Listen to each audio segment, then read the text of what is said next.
গান সংখ্যা 908 315 পৃষ্ঠা। আমরা প্রত্যেকে একটু সুচিহ্ন করি। পিতা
এই জগতে মানুষ যখন অন্ধকারে জীবনযাপন করছিল, বিপদগ্রস্ত হয়ে বিপথে ধাবিত হচ্ছিল এবং বিভিন্ন অন্যায় কাজে লিপ্ত হচ্ছিল, তখন ঈশ্বর তার একমাত্র পুত্রকে পাঠিয়ে মানুষকে মুক্ত করার জন্য। ইসরায়েলীয়রা বিভিন্ন প্রবক্তা বা ভাববাদের মধ্য দিয়ে জানতে পেরেছিল যে একজন রাজা আসবেন, যিনি তাদেরকে এই দাসত্ব থেকে মুক্ত করবেন, আর তিনি আসবেন মহাপ্রতাপে। খ্রিস্টই সেই রাজা যার আসবার কথা ছিল, কিন্তু তিনি তাদের প্রত্যাশা অনুযায়ী আসেননি। তিনি এসেছেন দীনবেশে, নিঃস্ব হয়ে, রাজকীয় মুকুট নয়, বরং কর্ম মুকুট পরিধান করে। তার লড়াই ছিল পাপ ও মন্দতার বিরুদ্ধে। আমাদেরকে পাপ ও মন্দতা থেকে মুক্ত করে সৎপথে ফিরিয়ে আনার জন্য তিনি ক্রুশের ওপর প্রাণ বিসর্জন দিয়ে তার নিজের রক্ত দিয়ে আমাদের পাপ বিভক্ত করে মুক্তি সাধন করেছে। আমাদের ভালোবেসে তিনি জীবনের সবচেয়ে কঠিন পথটাই বেছে নিলেন, যন্ত্রণাময় মৃত্যুর পথ, যাতে আমরা তার ভালোবাসা অন্তর দিয়ে উপলব্ধি করতে পারি এবং আমাদের দৈনন্দিন জীবনে আমাদের দোষ নিয়ে তাকে অনুসরণ করতে পারি। আমাদের দুঃখ, কষ্ট ও যন্ত্রণা লাঘব করার জন্য তিনি ক্রুশীয় যন্ত্রণাময় মৃত্যুর পথ বেছে নিলেন। তার যাতনা ভোগ ও ক্রুশীয় মৃত্যুর মধ্য দিয়ে তিনি আমাদের জন্য মুক্তি এনে দিয়েছেন নতুন জীবন। কষ্ট বা যন্ত্রণার মধ্য দিয়ে না গেলে আমরা কেউই পরিপূর্ণ জীবন পেতে পারি না। তাই আসুন আজ আমরা একটু চিন্তা করি এবং নিজেদের প্রশ্ন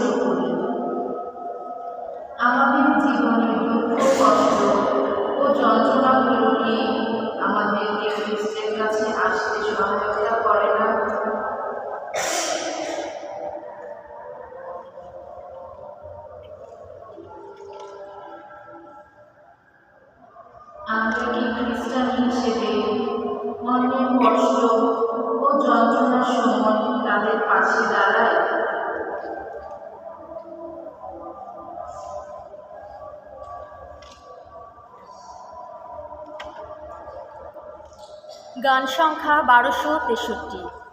1263।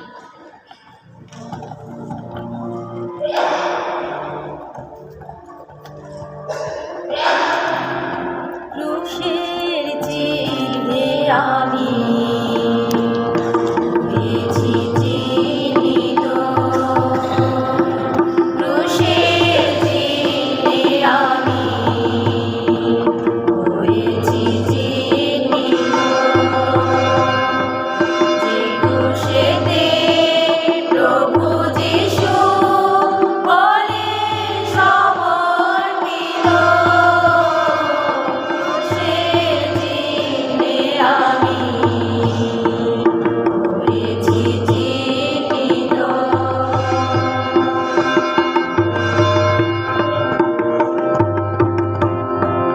ক্রুশে আমার জীবন প্রাণ, ক্রুশে আমার পরিত্রাণ, ক্রুশে আমার পাপ রাশি রক্ত অবনীত,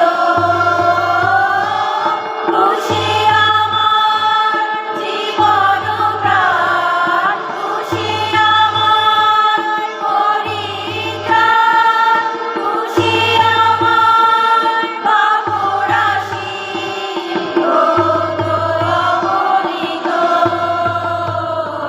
ক্রুশের চিহ্নে আমি হয়েছি চিহ্নিত।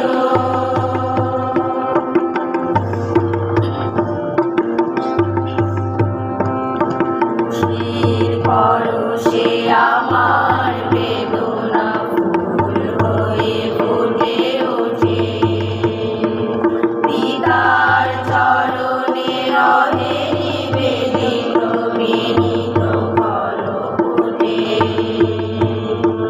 ক্রুশের পরশে আমার বেদনা ফুল হয়ে ফুটে ওঠে, পিতার চরণে রহে নিবেদিত বিনীত করপুটে, ক্রুশে আমার জয় নিশান, ক্রুশে আমি শক্তিমান, ক্রুশে আমি হব যিশু, যিশু পরিহিত, ক্রুশে আমার জয় নিশান, ক্রুশে আমি শক্তিমান, ক্রুশে আমি হব যিশু, যিশু পরিহিত, ক্রুশের চিহ্নে আমি হয়েছি চিহ্নিত, যে ক্রুশেতে প্রভু যিশু হলেন সমর্পিত, ক্রুশের চিহ্নে আমি হয়েছি চিহ্নিত।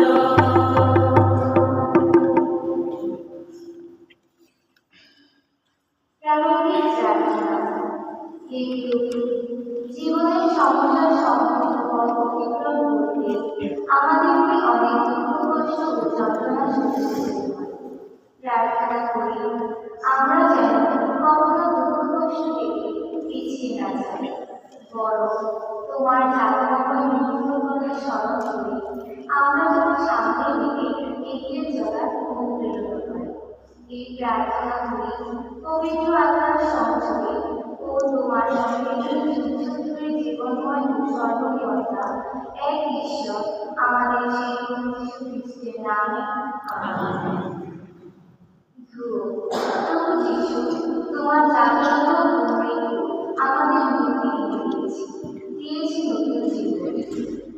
প্রভু যিশু তোমার যাতনা ও মৃত্যু আমাদের মুক্তি এনে দিয়েছে নতুন জীবন।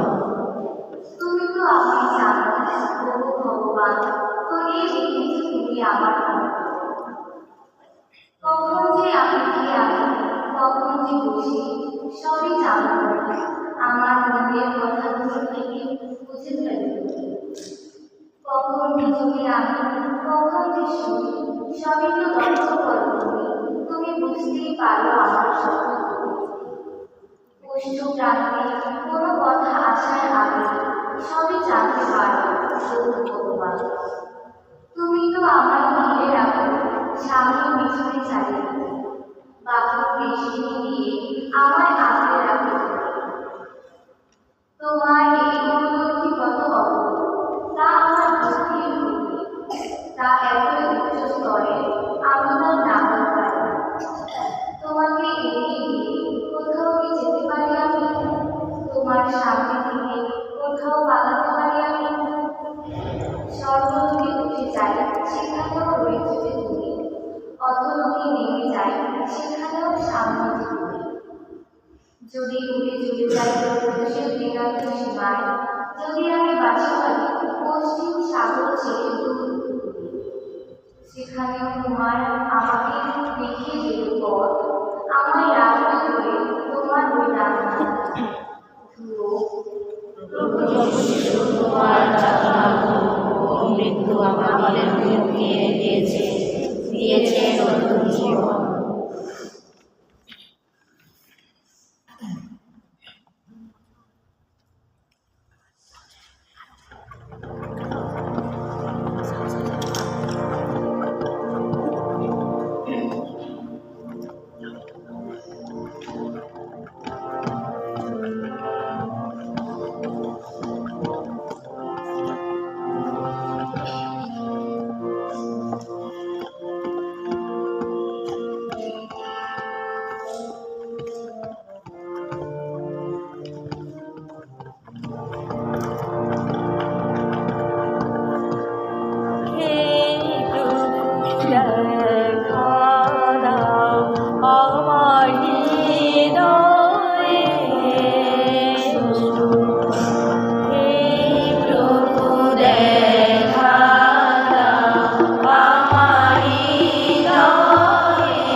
শাস্ত্রপাঠে আমরা শুনব প্রভু যিশুর যাতনাভোগের কাহিনী। গেতসিমানি বাগানে জুদাস যিশুর সঙ্গে বিশ্বাসঘাতকতা করে তাকে শত্রুর হাতে ধরিয়ে দেন। শত্রুরা যিশুকে বিচারের জন্য প্রথমে নিয়ে যায় মহাযাজক আন্নার কাছে, তারপর মহাযাজক কায়ফার কাছে, তারপর রোমীয় শাসক পিলাতের প্রাসাদ প্রাঙ্গণে। শেষে পিলাত জনতার দাবির কাছে হেরে গিয়ে যিশুকে কশাঘাত করার এবং ক্রুশে দেবার জন্য তাকে ইহুদিদের হাতে তুলে দেন। আসুন আমরা পাঠটি এবার মনোযোগ সহকারে শুনি।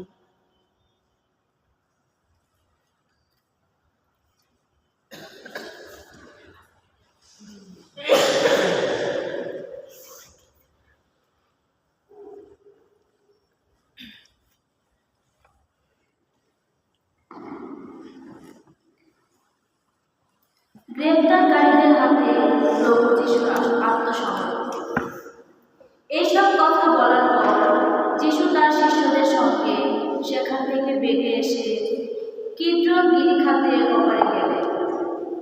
সেখানে একটি বাগান ছিল। তিনি ও তার শিষ্যরা গিয়ে তার মধ্যে প্রবেশ করলেন।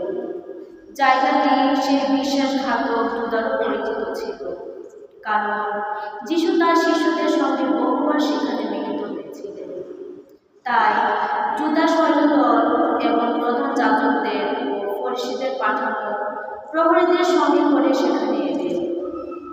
তাদের হাতে ছিল লণ্ঠন, মশাল আর নানা অস্ত্র। নিজের কি কি ঘটবে সে সমস্ত জেনে যিশু এগিয়ে এলেন আর তাদের বললেন, তোমরা কাকে খুঁজছো? তারা উত্তর দিল, নাজারেতের যিশুকে। যিশু তাদের বললেন, আমি সেখানে তখন সেই বিশ্বাসঘাতক জুদাও তাদের পাশে দাঁড়িয়েছিলেন। আমি যিশু তাদের এই কথা বলতেই তারা পিছিয়ে যেতে গিয়ে মাটিতে পড়ে গেল। তিনি আবার জিজ্ঞেস করলেন, তোমরা কাকে খুঁজছো? তারা বলল, নাজারেতের যিশুকে। উত্তরে যিশু উত্তর দিলেন, আমি তো তোমাদের বললাম যে আমি সেই। তোমরা যখন আমাকে খুঁজছো তখন এদের যেতে দাও। এইভাবে যিশুর সেই কথা পূর্ণ হল। যাদের তুমি আমার হাতে তুলে দিয়েছ তাদের একজনকেও হারাইনি আমি। সিমন পিতরের কাছে একটি তলোয়ার ছিল। সেটি খুলে তিনি তখন মহাযাজকের চাকরকে আঘাত করে তার ডান কানটা কেটে ফেললেন। চাকরটির নাম ছিল মালখুস। যিশু তখন পিতরকে বললেন, তোমার তলোয়ারটা খাপে রেখে দাও। এই যে পাত্র পিতা আমার হাতে তুলে দিয়েছে, তা থেকে আমি পান করব না? তখন হলো কি, সৈন্যদল ও তার অধিনায়ক এবং ইহুদি প্রহরীরা যিশুকে ধরে তাকে বেঁধে ফেলল। তারা প্রথমে তাকে নিয়ে গেল আন্নার কাছে, কারণ তিনি ছিলেন ওই বছরের মহাযাজক কাইয়াফার শ্বশুর। এই কাইয়াফাই ইহুদি নেতাদের পরামর্শ দিয়েছিলেন যে জনস্বার্থে একটিমাত্র মানুষের মৃত্যু হয়। এদিকে সিমন পিতর আর অন্য এক শিষ্য তখন যিশুর পিছু পিছু আসছিলেন। এই শিষ্য মহাযাজকের পরিচিত ছিল, তাই সে যিশুর সঙ্গে মহাযাজকের প্রসাদ প্রাঙ্গণে প্রবেশ করল। পিতর কিন্তু বাইরে রয়ে গেল ফটকের কাছে। তখন মহাযাজকের পরিচিত ওই অন্য শিষ্যটি বেরিয়ে এসে দ্বাররক্ষিকাকে বলে পিতরকে ভেতরে নিয়ে এলো। দ্বাররক্ষিকা দাসটি পিতরকে বলল, তুমিও কি এই লোকটার শিষ্যদের একজন নও? তিনি বললেন, না, আমি তা নই। চাকরেরা আর প্রহরীরা শীতের জন্য কাঠ কয়লার আগুন জ্বালিয়ে সেখানে দাঁড়িয়ে তাপ পোহাচ্ছিল।